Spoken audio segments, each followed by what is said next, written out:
I'd like to acknowledge the traditional owners of the land on which we meet and pay my respect to elders past and present also.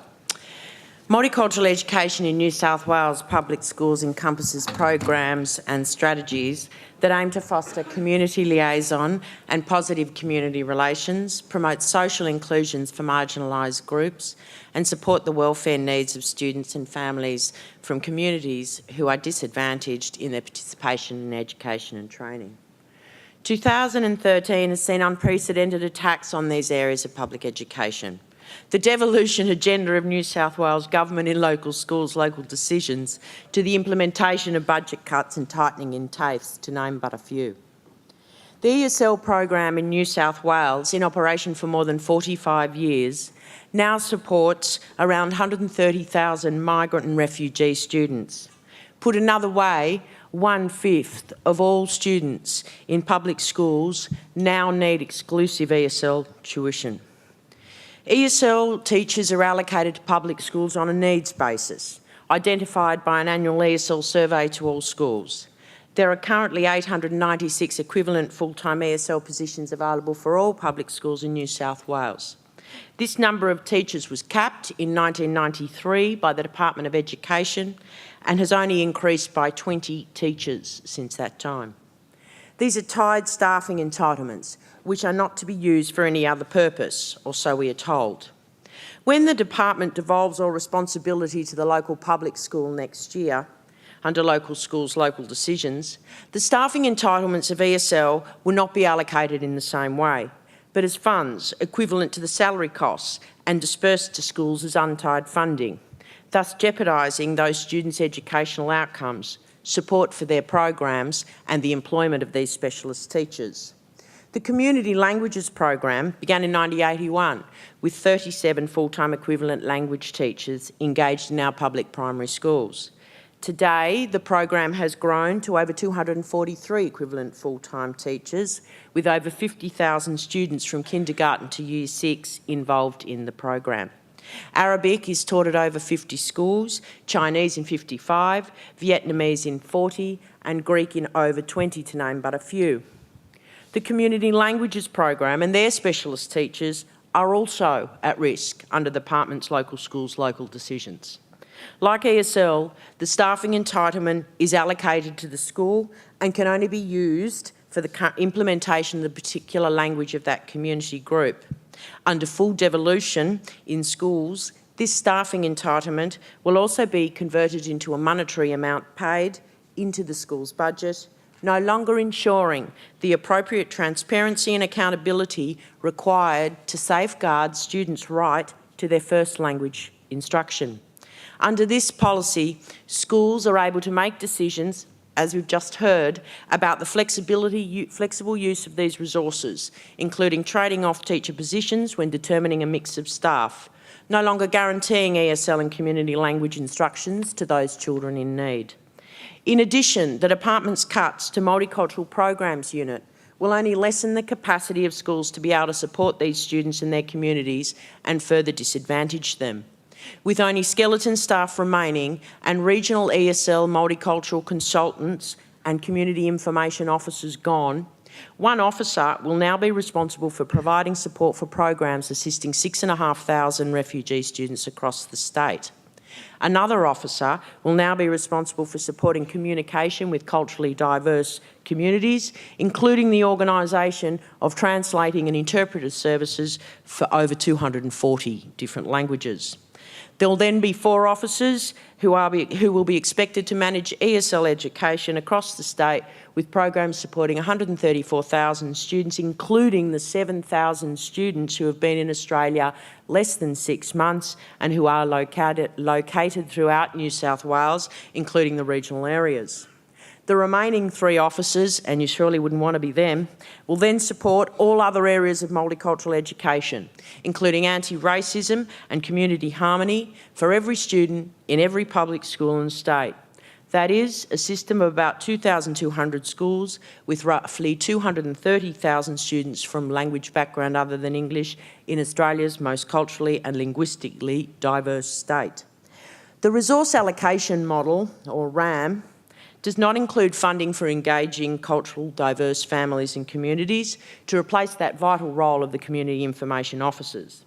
Currently, regional community information officers and multicultural ESL consultants are able to assist schools and teachers to understand the impact that culture has on learning and in the development of programs and strategies which are culturally inclusive and appropriate. This support does not exist for schools in the new model.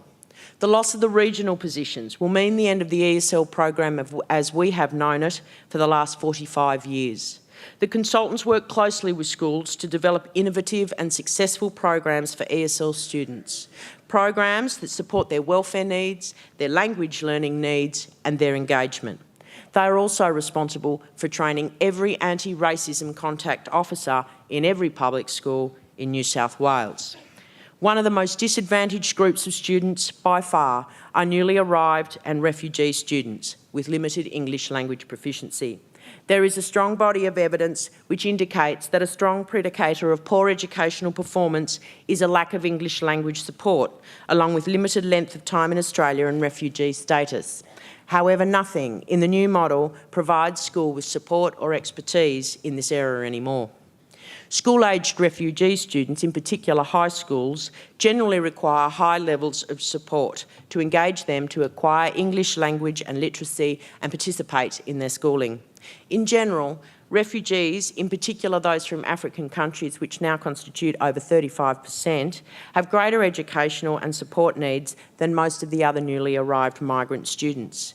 Refugees have usually escaped from war or civil unrest, have often experienced trauma and in some cases torture, have lost family members and have often spent long periods in temporary refugee camps and of course most recently in detention centres. As a result of these experiences, most children and young adults had disrupted or no schooling prior to their arrival in Australia.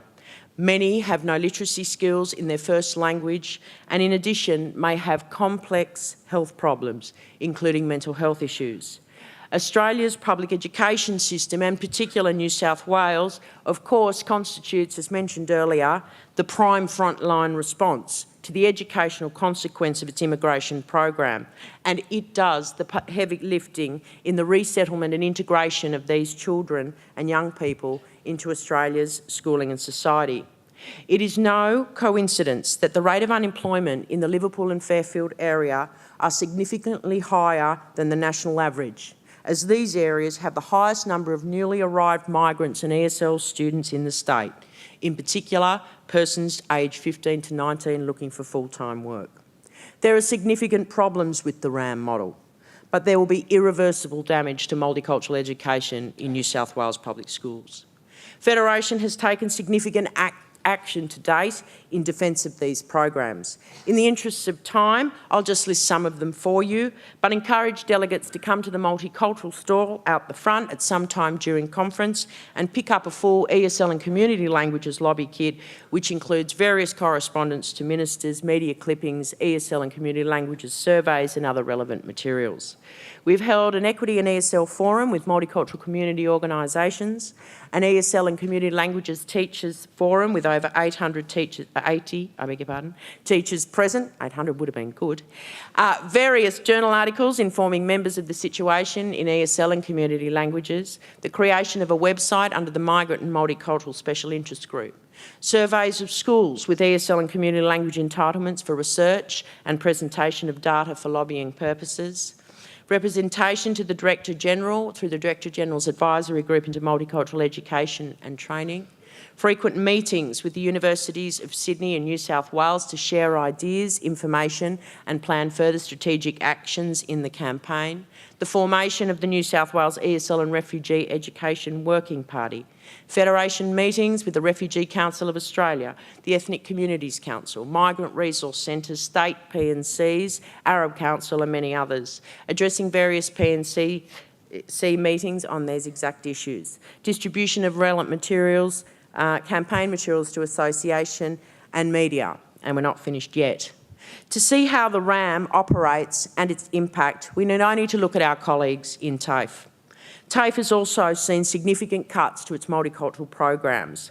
Institute Multicultural Education Coordinators, or IMECs, have taken a serious blow this year. These positions in TAFE are the only ones which explicitly teach multicultural education, as well as play a pivotal role in the liaising with migrant communities. In Sydney Institute, the 4 IMEC positions have been deleted. They have been replaced with 2 broker positions which have deleted the teaching role and the conditions attached. While community feedback responded with a desire to have the role continue, including the specific teaching, TAFE has ignored this and proved the consultation for the sham that it was. In Western Sydney Institute, Labote students now account for 29% of enrolments, while at O10, a branch of Western Sydney Institute, Labote enrolments have increased by 62% over the last 6 years, and this alone has generated $6 billion last year. In Blacktown and Western Sydney Centre branches, Labote enrolments account for over 46% of total enrolments. 14,895 Labote students now study in Western Sydney Institute. So what is Western Sydney TAFE in response to meeting the needs of such a culturally diverse student population? They too now are moving to delete their 3 IMEC positions.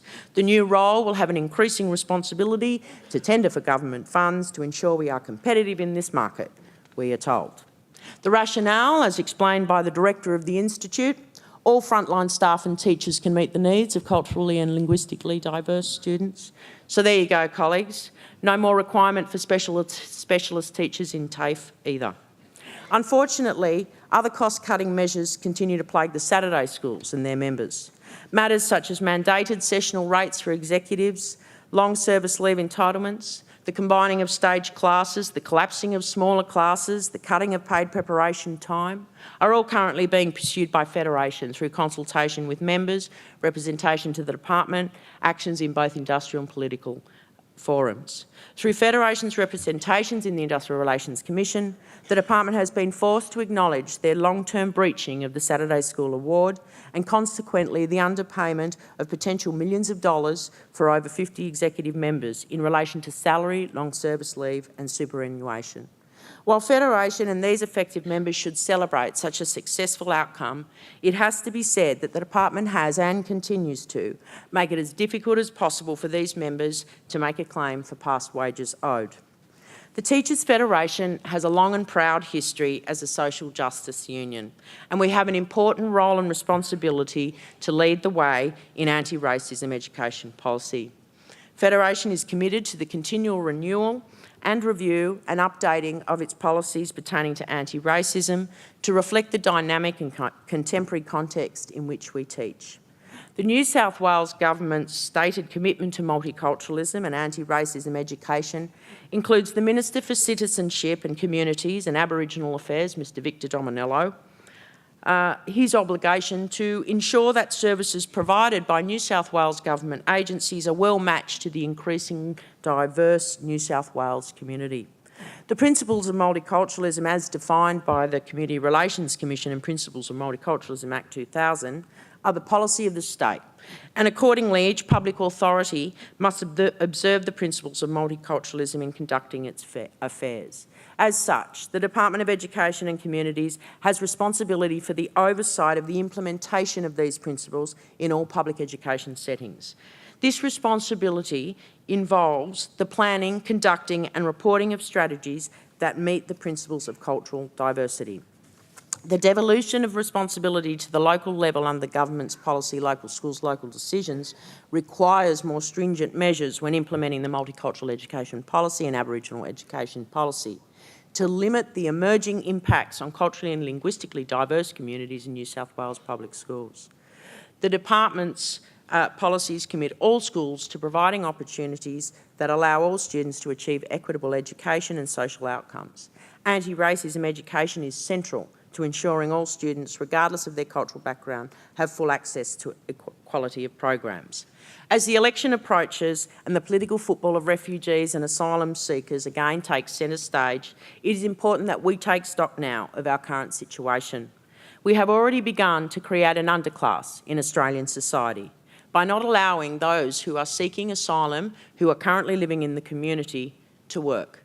Effectively, what we are doing is forcing them to starve or to live in grave poverty without providing shelter or food for their family or commit the horrendous crime of seeking paid work. Australia is now the only Refugee Convention signatory nation to have a policy of indefinite detention for asylum seekers, no matter what their age. Today, there are 1,632 children in detention centres across this country. It seems the pre-election race to the bottom is well and truly underway. On the 16th of May 2013, the Senate passed legislation considered too extreme in the Howard years. Australia has now been excised for those who arrive by boat, as you may well be aware. Then, on the 3rd of June, the government announced a 50% reduction in the budget available for the care of unaccompanied minors seeking asylum and those found to be refugees. The Greens amendment to allow the Human Rights Commission inspections, media access and the removal of children from the Manus Island Centre all failed to pass. We have a lot to lose, colleagues, if this devolution agenda and cost-cutting measures are allowed to continue to permeate multicultural education in New South Wales public schools and TAFEs, not only for our teachers and the quality of public education that these specialist teachers deliver, but for the future of our society, social cohesion and national productivity. We cannot allow this state government and the department to turn cultural and linguistic diversity into educational disadvantage and social exclusion. I urge you all here today to engage in Federation's campaigns around multicultural education to guarantee that together we will not let this happen. Thank you.